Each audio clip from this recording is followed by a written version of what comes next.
Batman the Killing Joke is the story of one of the biggest confrontations between the Joker and Batman.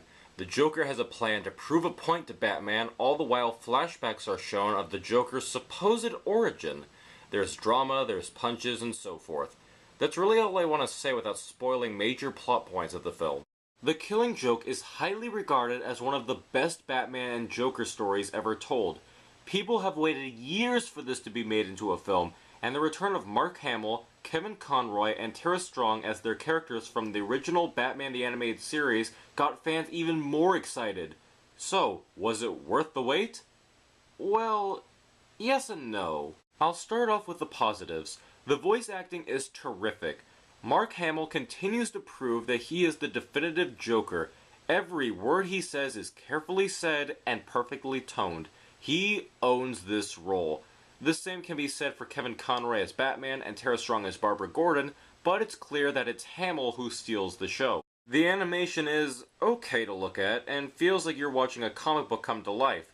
The music is effective, particularly a song sung by the Joker, and the Killing Joke portions of the film are told fine, for the most part. The flashbacks to the Joker's origin are easily the best parts of this film.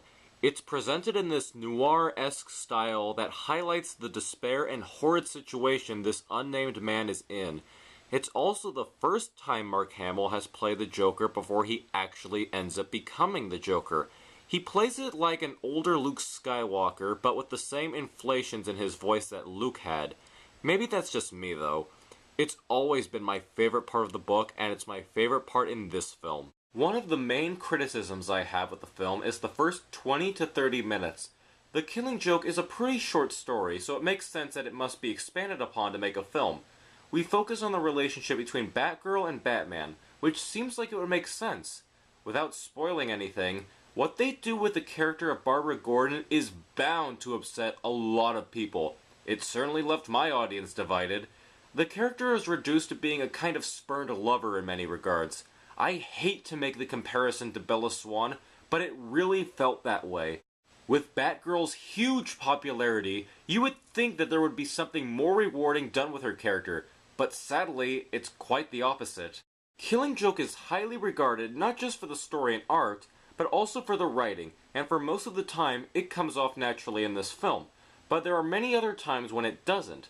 There's a scene where Joker is talking to Gordon about the dangers of memory, and the discussion is almost word for word from the comic, and doesn't feel like two people naturally talking, but instead like someone is reading a comic book into a microphone.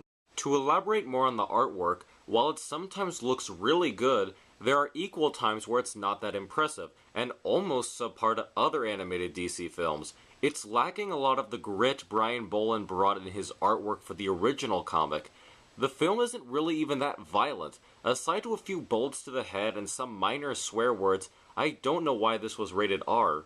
This movie is a mixed bag. On the one hand, yes, it's very cool to see Mark Hamill and Kevin Conroy appear in an adaptation of Killing Joke, and yes, it's cool to hear a lot of these lines spoken. But this film also has problems in terms of being an adaptation.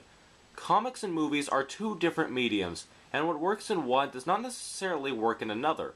The Killing Joke struggles with adding new things and being faithful to the source. It's worth viewing for any Batman fan, that's for sure, but I don't know at the moment if I could recommend the purchase.